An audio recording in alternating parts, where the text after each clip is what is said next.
All right, back here with KP Reddy. If you're not familiar with KP, he's the founder and CEO of both Shadow Ventures and Shadow Partners. And one of the things, again, if you don't know who he is, you've got a big miss over on the LinkedIn side because you need to be following him on LinkedIn, follow his post on LinkedIn, and hear what he's talking about over there. My name is Jeff Eccles. I am head of marketing and senior advisor at Shadow Partners. And part of my job is to come here every week and say, KP, what were you thinking when you wrote that post? We call this Unpacking KP. This is a lot of fun. We get to dig into some of the things that KP posts and why he posts them. So, first of all, welcome, KP. I'm glad you're here.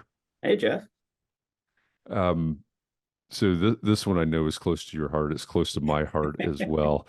The title of this is What Serial Entrepreneurs Can Learn from Dave Grohl. So first of all, if you don't know who KP is and you don't know who Dave Grohl is, I guess just turn it off now. Right? Yeah. Go listen to Joe Rogan. Yeah, this might not be the place for you, but yes, Dave Grohl, former drummer for Nirvana, lead singer for Foo Fighters. We were just talking before we went live about Foo Fighters concerts. I'm going to be seeing them at Fenway Park later this year, so that'll be super cool. But I love this title: What Serial Entrepreneurs Can Learn from Dave Grohl. And you start out, it says, first of all, I'm a huge Dave Grohl fan. Same, same here. So I've been looking for reasons to incorporate him into my writing. Just need an excuse. Then, sitting here on a layover watching Foo Fighters live at Wembley Stadium, an idea was sparked. I love everything about this so far. KP goes on to say, just in case you have been living under a rock, Dave Grohl is currently the frontman for the Foo Fighters and formerly the drummer for Nirvana. He has also worked on various side projects with other musicians. However, my favorite side project is the documentary Sonic Highways. If you haven't watched it, you don't have to be a Foo Fighters fan to appreciate it. You probably do want to have an interest in music history. Hit by lightning. Not all entrepreneurs are talented for their successes. Sometimes they are in the right place at the right time with the right team. Nirvana was a three-person band that was not necessarily musically complex. However, they were grunge when grunge was hot. So I love the way you start out here, and now you're as you get into the article here, obviously you're tying Dave and Nirvana and the other projects to, as an analogy to startup culture and to Mhm. entrepreneurs and to innovation. So, um, where does it go from here? What is Yeah. it that you see in what he's doing, what he has done, and what you see on the day to day in the startup and innovation world? Yeah. So I think what resonated for me is like I was a product of the .com. And when to be a serial entrepreneur after coming off like a great success, when the market was like, you had such a massive tailwind to be successful, you turn around and you question, like, well, was I just in the right place at the right time? Or am I actually talented? Do I know what I'm doing? And Seems so that fair. kind of leads to imposter syndrome. Hmm. And I always find it fascinating. Dave essentially played every instrument on the first Foo Fighters album and did it by himself Yeah. because he was kind of like, I don't know if I'm really talented. Like, I don't know if I want to share this with the world. I don't even want to talk to a producer because maybe I'm not that talented. Hmm. Like, kept it to himself. And that's why like everybody thinks like, oh my God, he's so talented. The first album he played every instrument. It was kind of like because he was embarrassed to get anybody else to play with him because he was unsure, Yeah. like, is He's this any questioning. good? Yeah. And I think as a serial entrepreneur, I'm one of these people, like my first win was a big win, but I haven't had a win like that since. Mm. And so you start to question, like, was I just lucky, right? Was I just there at the right place at the right time? And I think I've made a lot of these mistakes. One is like living with imposter syndrome, and kind of learning at some point, like, no, actually, I learned a lot. Maybe I can't go build another public company. Maybe that's not in the cards. But I did learn a lot and I know a lot. So that actually counts. And then I think from there, the mistakes I made on going to that was, well, here's the team that made me successful. If I just get the band back together for this next startup, which I did in one of my startups that, I wouldn't say failed, but was definitely not a win, right? It would kind of like everybody got their money back type of thing. I went out and hired all the people that worked for me in my first successful startup, and it didn't work. It didn't work. And I think because people move on, the skill sets, when Nirvana was driving around in a van doing gigs and that grit and grime, we did the same thing. We were working off like folding tables from Home Depot, grit and grime. And then everybody makes a couple $1,000,000 and they're no longer willing to work like that. Right.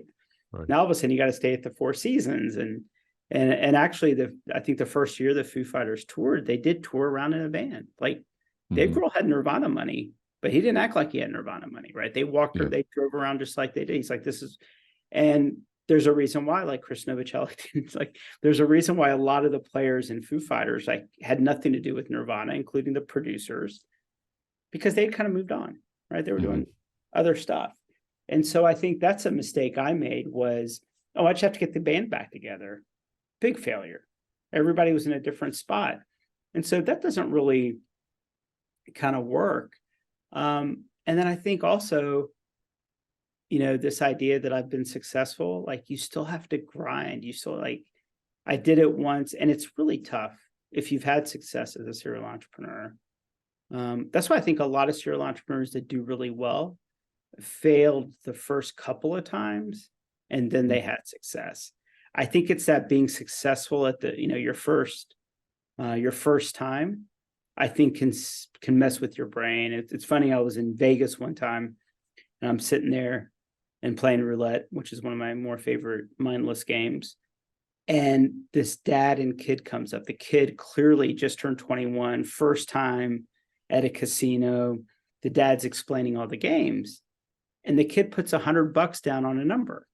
And it hit. And I'm like, this kid is ruined for life. Yes. Yeah. He's going to think this is how roulette works, right? You put $100 down and you get money back. Like, this is so easy. He'll go on to spend, hundreds of thousands of dollars in his life trying to chase that spark. And I kind of feel like sometimes in the startup world, your first startup being a winner can kind of jade you about what it takes. And one of those is like, well, I don't have to work as hard because I have resources, because I do have some seed capital of my own, because I've learned some things. But I'll tell you, like the serial entrepreneurs I know that even, I have a friend that took his company public early on.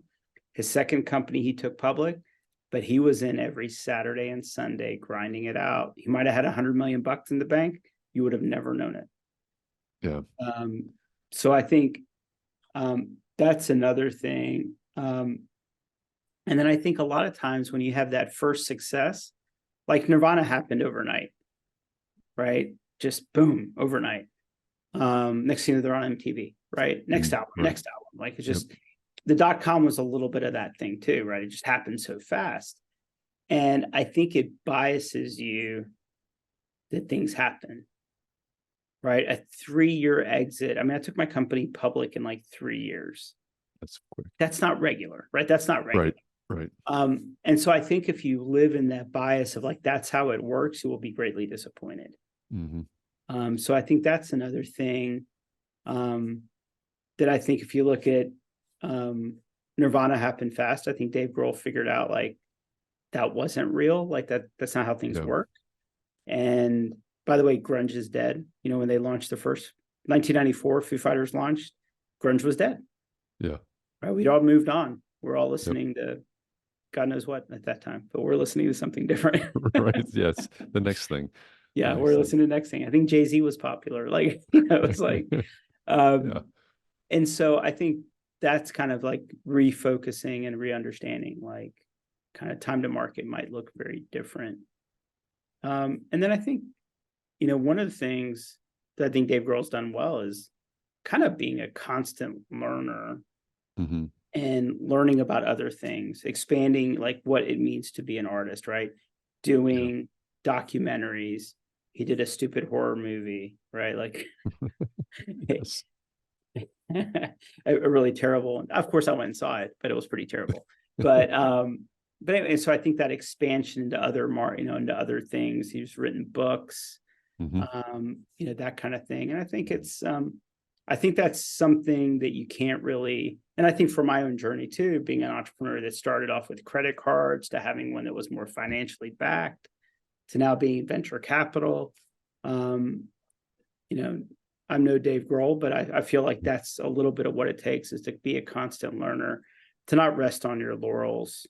I see Yeah. that with some more experienced entrepreneurs.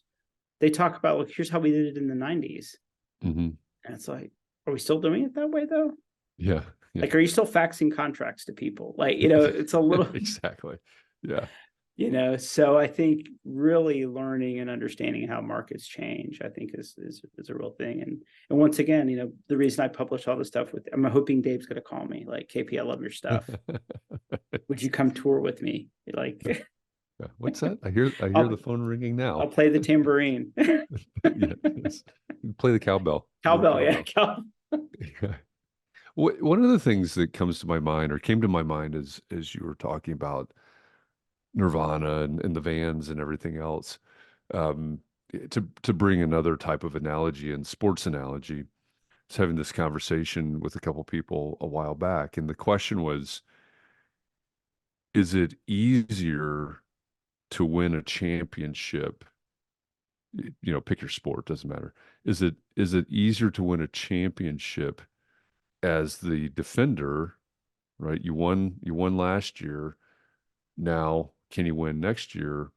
Or as the one that came in second place, right? The one that lost the championship the year before.